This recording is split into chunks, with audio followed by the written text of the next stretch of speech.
Welcome to Wellthy Living Conversations. I'm Lisa, your host and founder of Wellthy Living. It's here that I have a variety of conversations with wonderful people to help you live a meaningful, connected and well life, both personally and professionally.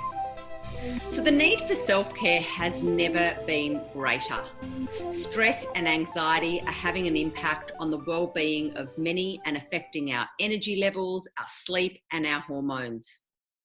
With a need to find ways to stay calm and centered, today I'll be chatting with Simmi, a woman who has devoted 30 years to help thousands of people with their wellbeing needs. She's a qualified aromatherapist and aromatherapy educator. We're going to talk about using essential oils as part of our self-care toolbox. So welcome, Simmi. Thank you. Thank you for having me here, darling. Absolute pleasure. So let me tell you a bit about Simmi. Simmi holds engaging and fun aromatherapy masterclasses where she offers informative and practical ways to learn more about using aromatherapy safely in her own unique style.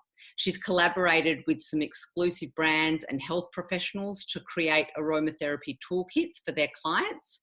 And in addition, she has a private clinic and organic essential oil range. Her latest passion project is a digital online e-course presenting aromatherapy tools and strategies to improve sleep, increase energy, and experience relaxation techniques to support the balance of hormones. She also appeared on the Today Show Extra as an aromatherapy expert. So what I think would be really good if we just start by, if you could tell the listeners, what is aromatherapy? I mean, a lot of people know, but it is a little bit confusing. We hear a lot about essential oils these days through a lot of the multi-level marketing companies like doTERRA or Essential Living, I think it's called. Young Living. But I don't know that outside of that, a lot of people may not understand what aromatherapy is. So can you just tell everyone what it is? Sure. As the name suggests, it does have to do with aromas, and aromatherapy is basically a holistic treatment that deals with the psychological and the physiological aspect of a human. So the mind, body, and spirit is all encompassing when you use essential oils. So that's the main tool of aromatherapists and aromatherapy are essential oils, but you can also use clays and hydrosols and plant-based botanical vegetable oils as well. So using all these tools, you can help to address health issues and well-being. So it's a very powerful tool to incorporate into your life. Yeah, fantastic.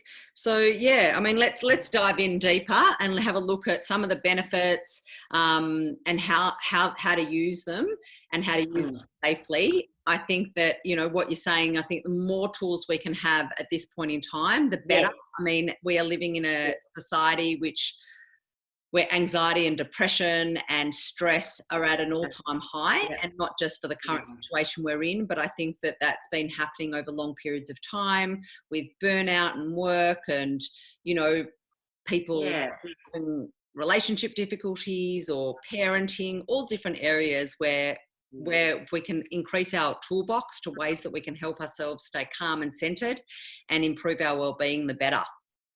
So before we go on to some of those benefits and how to use them safely, how did you even get to, I mean, in your bio that I read, it's like you've been doing this for 30 years and it's only recently that I think people have started to hear about oils. So what drove you to oils so early on? It all began, I was running a restaurant and with the restaurant industry, it's very long hours and it's quite challenging working with the public every day, and it also disrupted my sleep, so I became an insomniac. And a friend gifted me a little bottle of oil, and I added it to my bath that evening, and I had my first night of blissful sleep. And from there, it just took off. I then attended a workshop, and then I started working for an essential oil company, and then I started studying, and then I got headhunted to become a consultant for an essential oil company to be their full-time aromatherapist. And then I started educating and creating blends and having my clinic, and it just snowballed. It was just a natural flow-on effect. It was wonderful. Yeah, I that's was very lucky. yeah, awesome. And so when we talk about benefits of essential oils, so you mentioned just a minute ago that it's looking at both the psychological and physiological benefits. So Yeah. can you talk a little bit about some of those benefits? So essential oils are the volatile plant extracts from all different parts of the plant kingdom. And those essential oils are made up of chemical compounds. And those chemical compounds give each individual essential oil their therapeutic benefit. So it depends on the chemical constituents within each essential oil, what they'll be able to do for you. So essential oils with those chemical compounds in mind, they have an array of benefits. Mm.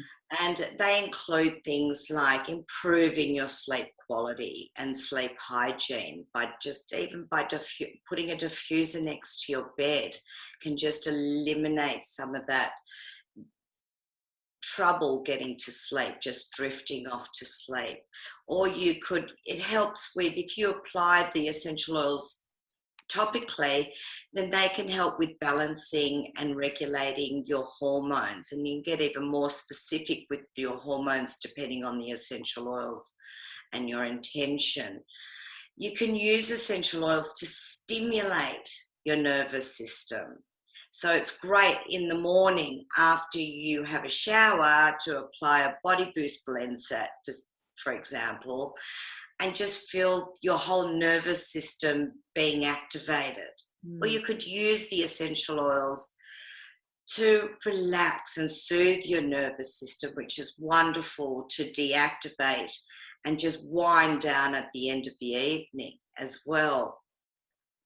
Wonderful for skin applications and skin regeneration. So instead of using toxic, expensive face creams, you can make yourself a facial oil using essential oils and botanical plant-based carrier oils to create a very simple and effective regenerative facial blend that not only will work on your skin on a topical level, but will also be a mood enhancer. So you're getting that double effect, and it's wonderful. I mean, there's nothing like it. You can relieve the symptoms of stress and tension and anxiety.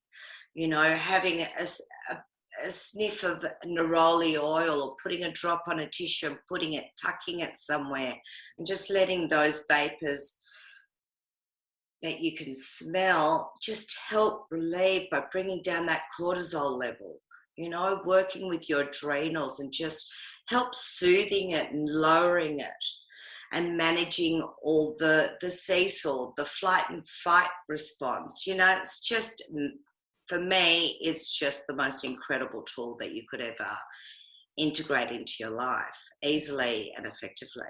Amazing. I love your passion. I can hear it in your voice, and you've obviously used it for a long time, and I can see it in your face. You must be using those beautiful skin products, because you look amazing and very glowing in your skin. So yeah, I mean, what I'm interested to know then, and maybe other people are, is when you talked about, it's good for your sleep, you talked about good for hormone regulation, stimulates your nervous system to get energy in the morning, and then deactivates your nervous system for relaxation. You talked about skin. Like, what are can you share some? I know that you can't, you blend a whole lot of different things often to create blends for these particular Conditions. benefits or Yes. conditions. But are there any specific oils where they really do help any particular one of these that you could share? Like what are we talking here, like in terms of lavender for relaxation, or like what?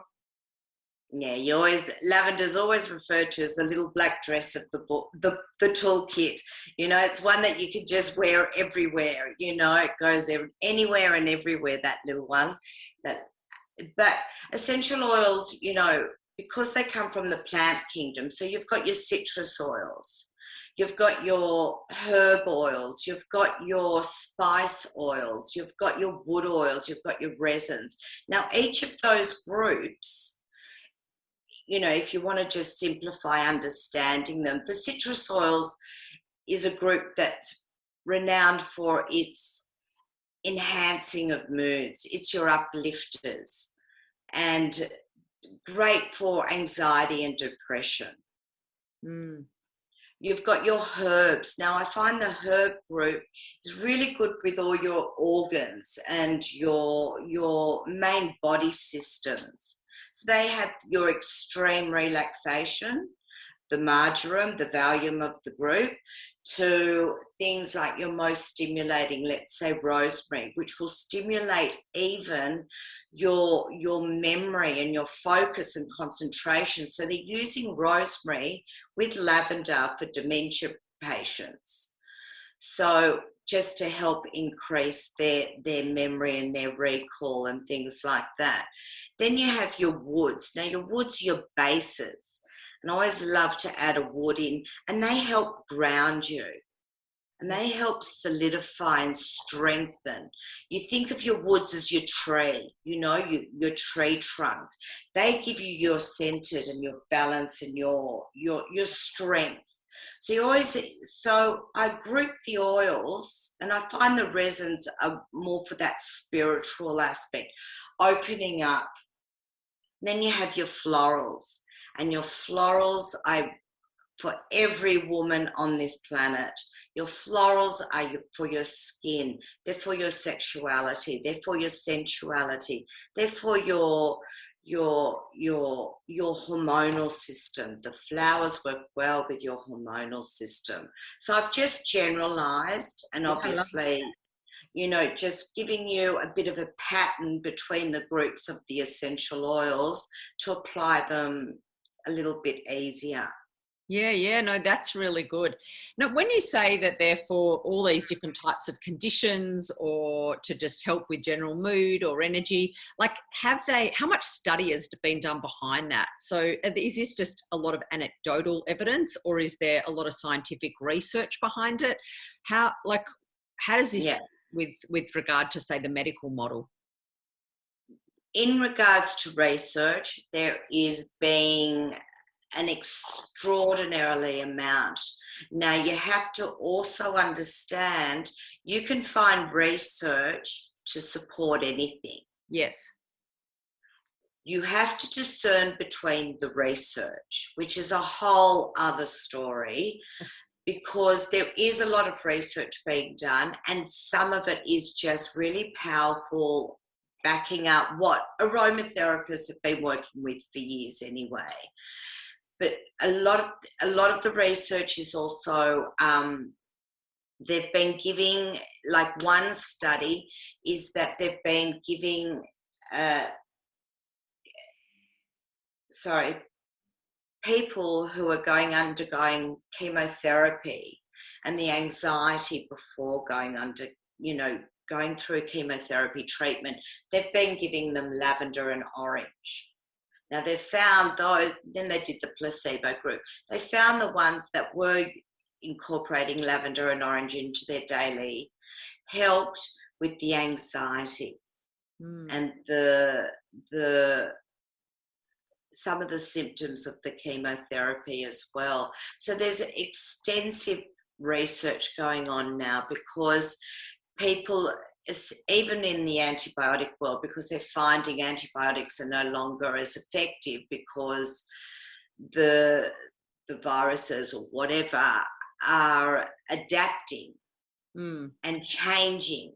So a lot of antibiotics are not as effective because of these changes within the actual protein and virus and things like that.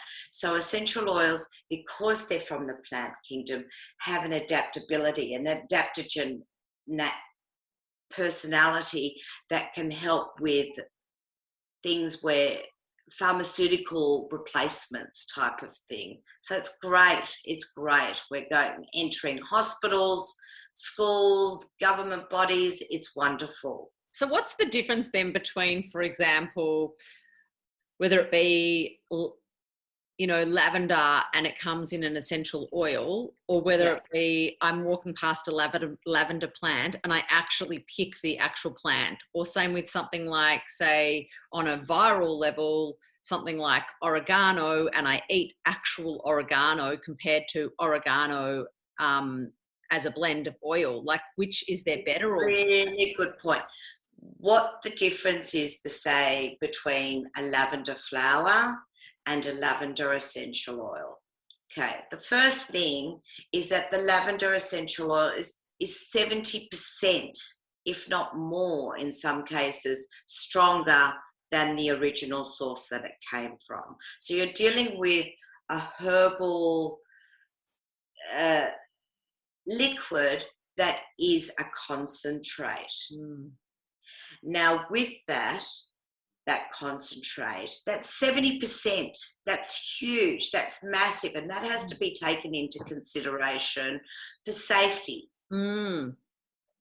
Where some people are doing all sorts of things with essential oils these days. And some of them, I think they don't understand how concentrated one drop of essential oil actually is and how powerful and potent it is. Yeah. So yes, you smelling a lavender oil, a lavender flower is effective if that's what you like. That's going to help. But an essential oil has an energy, a frequency about it. It has chemical constituents that are actually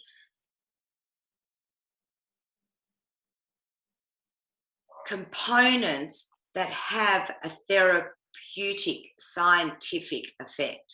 Yeah, fantastic. And what about for behavioural disorders? Has that been a useful thing to use? Yeah, definitely. Now, one thing that's wonderful about aromatherapy, and I think that's what's been so powerful as a toolkit for so many people, and the popularity of it for mainstream, is that it's just such a beautiful therapy. It's not take a pill. So it's have a bath, make a body blend, do a compress, put your diffuser on. So the compliance and the ease of integrating it into your lifestyle is just a wonderful thing. Yeah. And do you think that therefore it would be hard to then determine what is giving you your best effect? So if you're ritualizing a lot of the way that you take the oil, so if you're putting it through a diffuser and you're prepping your bath and you're lighting candles, I mean, having a warm bath is relaxing in and of itself. So how do you then imagine adding essential oils with that extra power and therapeutic? Is it therapeutically beneficial because of the oil itself, or do you think a lot of the therapeutic benefit also comes from the ritualization, that we stop and we pause and we pour water into a diffuser and then we put the oil and then we light it, and we're taking the space and the time and we're thinking about the fact that we're trying to do something good for ourselves and all of those benefits that come into it? Do you think that they add to the therapeutic benefit, or do you think Absolutely. I definitely do. There's something in aromatherapy and using essential oils that we call anchoring. So what you've just described is an anchor moment. So you're connecting that ritual with the science and the essential oil therapeutic. So you're anchoring that aroma or that synergy that you've created with those positive emotions, creating a synergy effect which enhances the overall well-being effect. Yeah, which I suppose is coming back to the idea of providing both psychological and physiological benefit. Yeah. Yes, definitely. Yeah. Yeah, you've got it. So if we then go a little bit more onto safety and the way that people can use the oils, before you mentioned briefly about putting something topically, like when you talked about some of those flower-based ones, and then I suppose the most common thing is to use it within a diffuser, and then there's obviously there's a lot of talk and a lot of controversy over whether they can or can't be ingested if they're being diluted. So maybe if you can talk about some of the uses and how do we know like how much to even use in all of those different scenarios? Okay, there's quite an extensive area of methodology to use essential oils, all each with their own set of guidelines and safety. And yes, you touched on dilutions. So it's really, really, really important to understand that this is a methodology using highly concentrated plant extracts. There are guidelines, and these guidelines are set out to minimize risk, to reduce adverse reactions, to deploy sensitization. And I think that's where some people in mainstream are missing the mark. I think it's really important that you do yourself a favor and get either a textbook or some sort of education from a reliable source, and you understand that there are guidelines and dilutions set out by the International Federation of Aromatherapy, their world guidelines, and they're there for a reason. What I'm seeing, however, is that certain groups are not adhering to these guidelines because they've been told the more you use, the better it is with essential oils, when in fact, our philosophy as aromatherapists with essential oils is actually less is more. But what we're finding in the mainstream is that people think, oh, if 1 drop's going to do that, then 10 drops is going to be better. And it's not the case. And we'd really like, as aromatherapists, to help people understand the implications if they use way over the dilution level. So say a body blend. A body blend in general is a 2% dilution factor.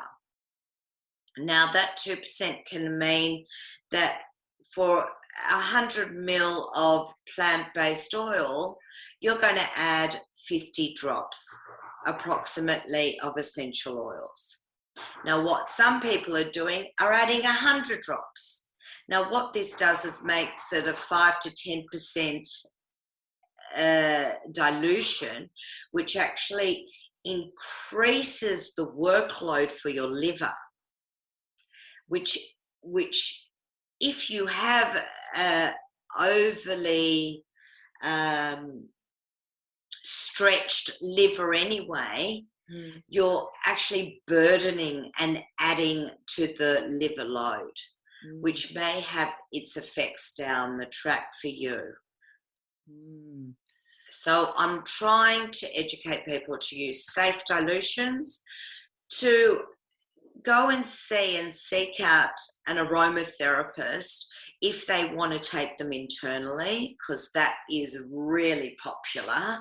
Everyone is adding oils to water like they're lollies, and they're not lollies. How do you add what? I mean, just on a scientific level, how do you add oil to water when oil and water repel, don't they? They don't, Spot on. like, Absolutely. oil doesn't dilute. Essential oil has been named an essential oil because it doesn't mix with water. So what's happening is people are putting 5 drops of lemon they've been told to put in their water. So the lemon sits on top of the water. It doesn't Diffuse, no. blend or mix. So what's happening, they'll take a sip of that water with the essential oil, and that's going to maybe burn the mucous membranes of your mouth. That will cause ulcers. It'll burn the skin. Now, essential oils, as I've said, are 70% stronger than the original source. So imagine putting a hot oil like oregano in your mouth, like it's burn material. People putting it under their tongue for sublingual, and I understand that is the quickest way into your bloodstream, but you are damaging things along the way. But if you were to look at oregano and use it as, like, oregano is quite known, as its nutritional value for antiviral, Let me stop here. Essential oils do not have any nutritional value. They do not have vitamins. They do not have minerals. Vitamins do not transcross from the distillation process. The molecules are too heavy. So vitamin C from orange peel doesn't transfer across because the molecule is too big to go through the distillation process. That's interesting, because I know I don't know why people are thinking flavour, one thing, nutritional, forget it. Oh, that's great to know. So, for example, because I know that I've heard of people getting, say, oregano oil and diluting it with, say, another, like putting in another oil, say almond oil or something like that, and then putting it in an empty capsule and taking it for antiviral properties. And I totally understand where they're coming from when doing that. I would just like to see that they know what they're doing, because when you're taking something internally, you're going on a whole different microbiome. There's still not enough research to know the effect of when that essential oil is in that stomach and intestinal region. What is actually going on there? Yeah. With the natural, the flora, the microbiome of your gut region. Yeah.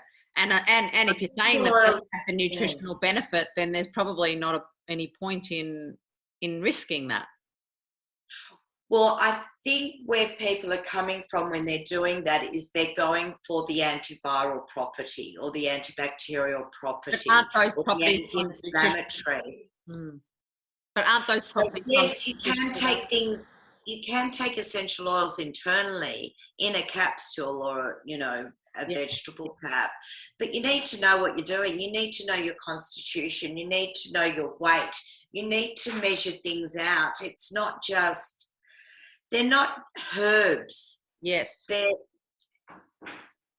concentrate plant extracts. Yeah. And I think people forget, they think they're all beautiful and smell pretty and all that sort of thing. And yes, they do. A lot of them do. But they have chemical constituents. Some of them have chemical constituents that can be quite toxic. Yeah. Absolutely, and that's so good. So basil has a chemical constituent, methylcavicol, that can be, depending on the batch of that basil, can range from 10% to 70%. Now, if you have a high dose of methylcavicol and you take that internally, that could cause some serious internal damage. Yeah.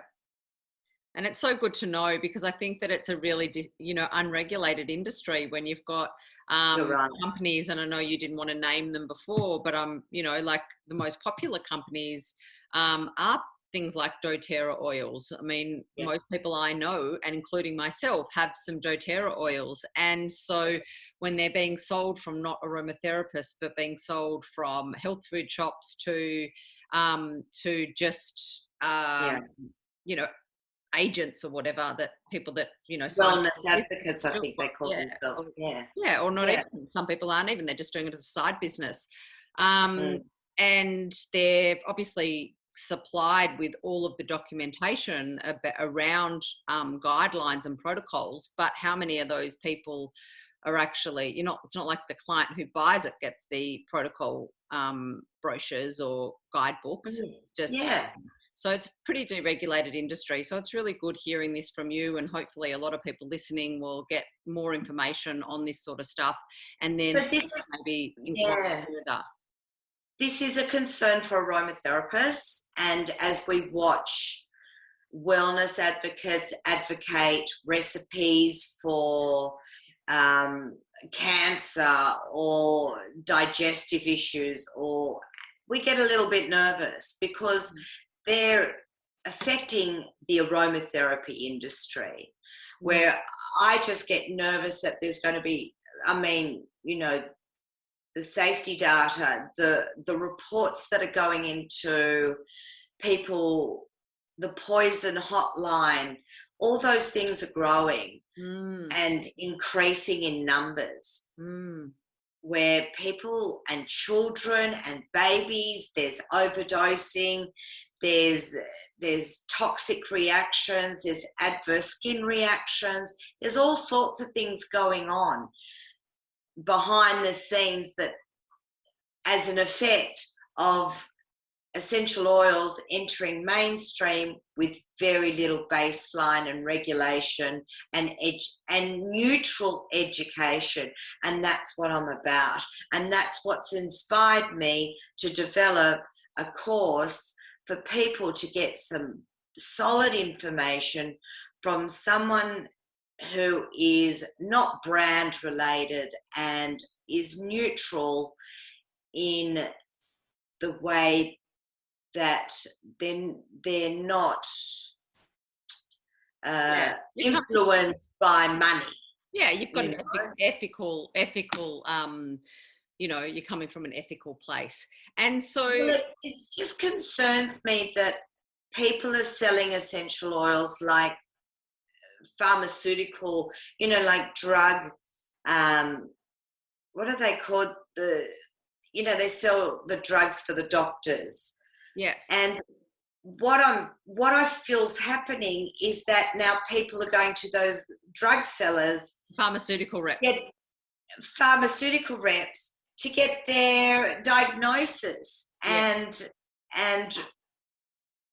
that's making me nervous. Yeah, absolutely. And because there are contraindications with certain essential oils. Yeah, absolutely. There are safety guidelines with certain essential oils. Juniper, if you've got a weak kidney, juniper, you don't add that to your blend. That will affect your kidney. Yes. If you're pregnant, low blood pressure, high blood pressure, there's things to consider.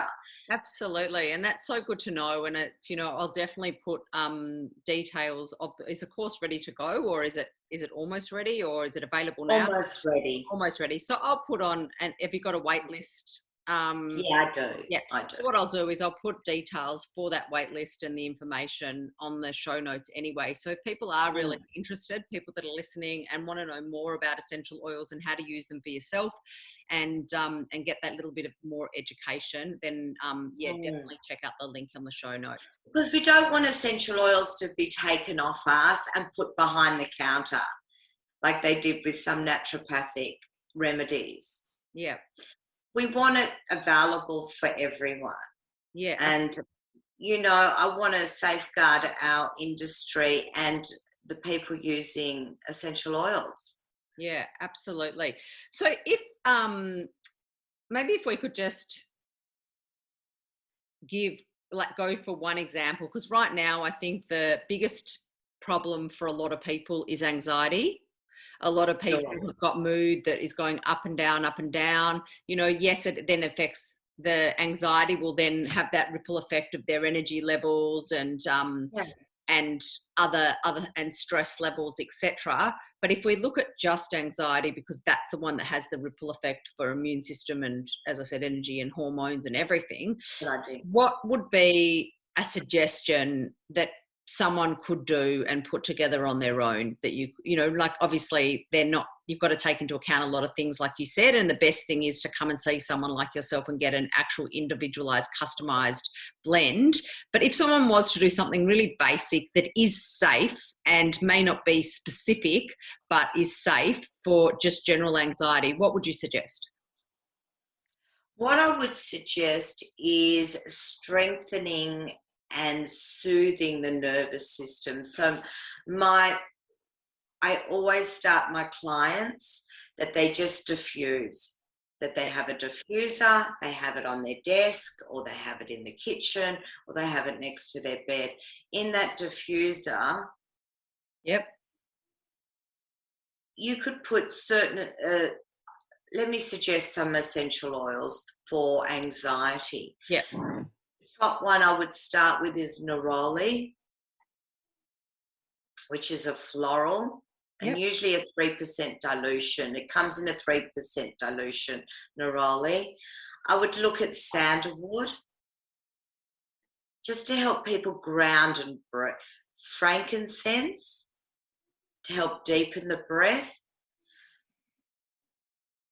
And an essential oil like bergamot. And that would be a really beautiful, effective, aromatic blend that people could use immediately. Fantastic. So do you think that you'd be able to send me though the names of all of those with like how many drops you'd put of each to how much water in a blender, and then I can put that on the show notes? Yeah, definitely. Yeah.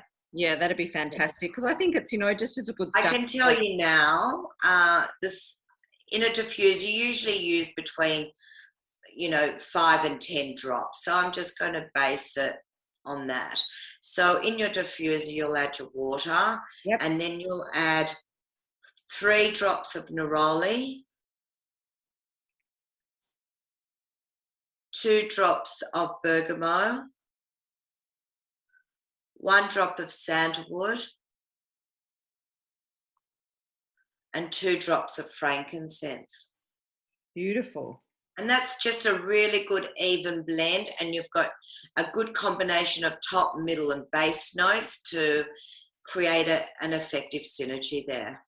Fantastic. And are all oils, all essential oils created equal? Like, so if someone was to go into a store to buy these oils, are different brands better? Is it if it says on the jar 100% essential oil, is that all that's necessary, or do people have to look for more than that? What you need to look for when you're purchasing essential oils is where they're getting their essential oils from.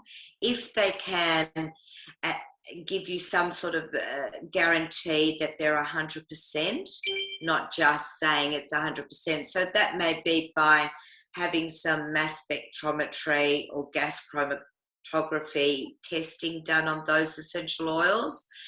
If you trust your supplier, and speak to them, ring the different companies, have a chat with the person at the end of the phone, start learning your essential oils and botanical names, because there's also a really big difference between all the lavenders. There's like 200 different lavenders. It'd be really good that you know your botanical names when you're ordering essential oils, not just chamomile. There's Roman chamomile, there's German chamomile, not just lavender. There's spike lavender, there's lavandin, there's lavender angustifolia. So there's a whole layering of education. Too much information for me. I'm going to just pay you to put together the blends for me. That way I can support a small business, I can get my benefit, I know that it's that the right things are in it, and it's customized to my Good idea. Seek someone, and there are a lot of essential oils out there, and I would try and look at the price range as well. If all of the essential oils are between $5 and $15, there's a problem. Some essential oils, like I buy my Rose Pure, that's like $250 for 5 meals. So, gauge it by the numbers as well. Like if if your frankincense is $25, there's a red flag. You know, because of the yield factor of frankincense, it's not going to be $25, you know. Uh, check that there's botanical names on there. Yep. So you know what you're getting and they know what they're selling. And so that might help as well. But it's always the integrity of the owner of the company. Yeah. Fantastic. And just adding to the safety there that I thought of, can you have things diffusing too often or too much? Like, can you just have a diffuser going all day? Is it not good to go more than 2 hours? Like, is there a... Really interesting. There's a bit of two schools of thought. There's something called fatigue. Aroma, like, you know, when you're smelling too many perfumes and they do the coffee beans in between, that sort of, there's fatiguing. So some diffusers, like I've got one here, wrong way, you know, these diffusers that are called ionizers don't employ heat. So these diffusers are now, they go on and off. There's an automatic on and off. So every 2 minutes, I think it turns off for a little bit and then comes on. And that's just to help with the fatigue.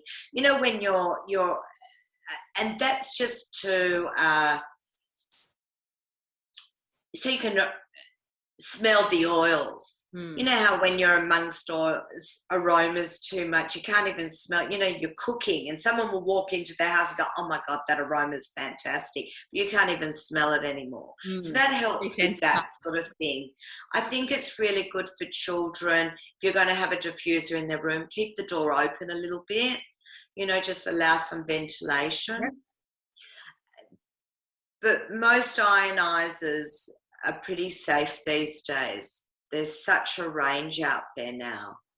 So I think you're good to go. Oh, fantastic.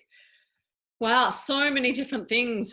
We haven't even touched on anything to do with hormones. I don't know if, I think we're kind of running out a little bit of time. Yeah. About them. Is there anything, you know, that you really want to say to do with hormones? Look, on a personal level, I'm going through menopause and I've been utilizing the essential oils for the different symptoms of hormones. You know, when they're going a little bit out of whack, when you're going through the perimenopause, I'm finding really effective in reducing my night sweats, you know, the hot flashes, the sleep, the mood swings, the fluid retention, all those symptoms of hormone imbalances. I find it really effective. Great, amazing. And for my clients as well that I'm working with. Yeah, fantastic. It's always good to have another option for perimenopause, trust me. Yeah.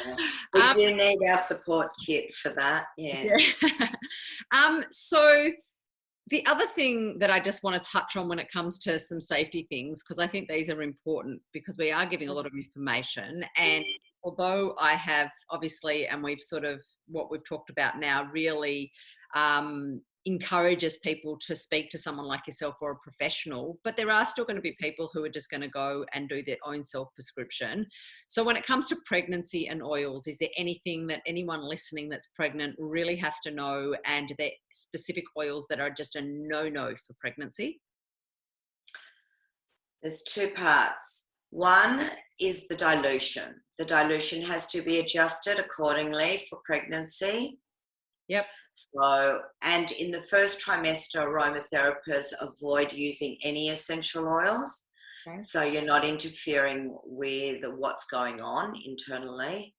But sometimes you don't know you're pregnant, you know, so that is what it is. Yep. If you don't know, you don't know. But if you think you're preparing for pregnancy, you need to let your aromatherapist know. Yep.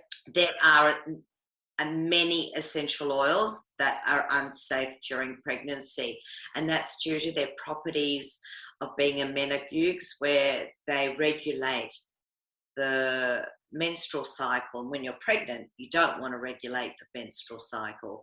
So one essential oil, clary sage, that is the queen of hormone health, is one oil that you don't use during pregnancy. Okay, interesting. Well, I'm sure there's a whole array of knowledge in pregnancy and oils. So I suppose we just suggest that if anyone is listening and they want to use oils, Do your research. Yeah, and that they get in touch with a professional aromatherapist. Mm. And what about, I for some reason, I don't know if this is completely not true, but I have this vague memory of someone mentioning something around oils, and if you've got a pet in the house, that it's not good. Oh no, I think that's so, yes, that was running around for a while, especially with cats, because they can't metabolize essential oils because of a protein in there and because of their immune system and how it operates. But you can diffuse essential oils. You can actually use essential oils on your pets, but you need to get the right advice. Yeah. That's all. But if you're And just, diffusing oil, common sense. Yeah. If you're going to put diffusers on, just give pets the opportunity to leave the room. So have the door open. Yep. Perfect. Awesome. So I think we've covered quite a lot of things. I think we've looked at what aromatherapy is. We've discussed, the use of different oils, a lot of safety things. We've given suggestions of a blend for anxiety and stress-related stuff.